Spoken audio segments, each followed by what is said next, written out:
മുഖ്യമന്ത്രിയുടെ political secretary P ശശിയെയും ADGP MR Ajith കുമാറിനെയും വീണ്ടും കടന്നാക്രമിച്ച് PV അൻവർ MLA. മുഖ്യമന്ത്രി ഏൽപ്പിച്ച ചുമതലകൾ നിർവഹിക്കുന്നതിൽ ശശി പരാജയപ്പെട്ടെന്ന് അൻവർ തുറന്നടിച്ചു.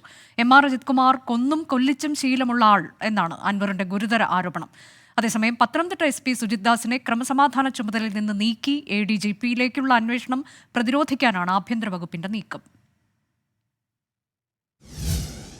PV അൻവറിന്റേത് ഒറ്റയാൾ പോരാട്ടമല്ലെന്നുറപ്പ്.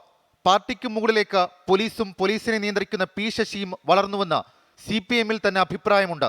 രണ്ടാം പിണറായി സർക്കാരിന്റെ കാലത്ത് ഏറ്റവും അധികം പഴികേട്ട ആഭ്യന്തര വകുപ്പിനെതിരെ ഗുരുതര ആരോപണം ഉന്നയിക്കുന്നതിന് PV അൻവറിന് ഈ രീതിയിൽ പിന്തുണയുണ്ടോ എന്നതാണ് ചോദ്യം.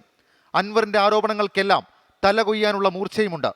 മുഖ്യമന്ത്രിയെ വിശ്വസ്തർ കുഴിയിൽ ചാടിക്കുന്നുവെന്ന് P ശശിയെ നേരിട്ടാക്രമിച്ചായിരുന്നു PV അൻവറിന്റെ ഇന്നത്തെ നീക്കം. വിശ്വസിച്ചേൽപ്പിച്ചതാരാ? സഖാവ് P ശശി എന്നല്ലേ? അദ്ദേഹത്തിന് ഈ കാര്യത്തിൽ പരാജയമുണ്ട് എന്ന് തന്നെയാണ് ഞാൻ വിശ്വസിക്കുന്നത്.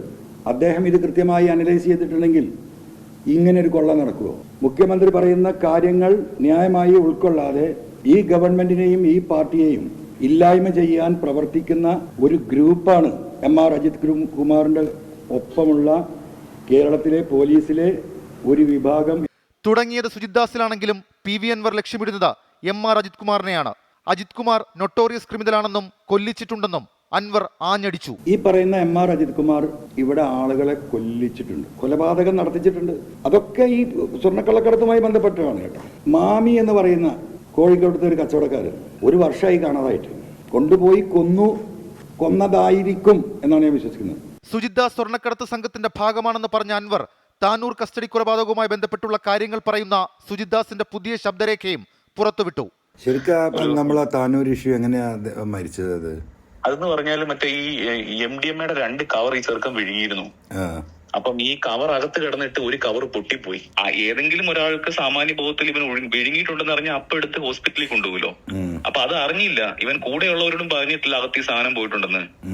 പിന്നെ ഇത് കൊളാപ്സ് ആയി കഴിഞ്ഞപ്പോഴാണ് ഇത് എന്തോ പ്രശ്നമുണ്ടെന്ന് പറഞ്ഞ് സീരിയസ് ആയിട്ട് കൊണ്ടുപോകുന്നത്. അപ്പം വരാനുള്ളത് വഴി തങ്ങില്ല എന്ന് പറഞ്ഞ പോലെ അങ്ങനെ സംഭവിച്ചു. കാര്യങ്ങൾ കൈവിട്ടു പോകുമെന്ന അവസ്ഥയിലും ആഭ്യന്തര വകുപ്പിന് കുലുക്കമില്ല. DGPക്ക് മുകളിൽ P ശശി ഇടപെട്ട് MR അജിത് കുമാറിനെ സംരക്ഷിക്കുകയാണെന്നാണ് പ്രതിപക്ഷ വിമർശനം. സുജിത് ദാസിനെതിരെ അധികം പരിക്ക് പറ്റാത്ത നടപടിയെടുത്ത് അജിത് കുമാറിലേക്കുള്ള നീക്കങ്ങൾ ആഭ്യന്തര വകുപ്പ് തടയുന്നുവെന്ന സൂചനയും പുറത്തുവരുന്നു. 24 തിരുവനന്തപുരം.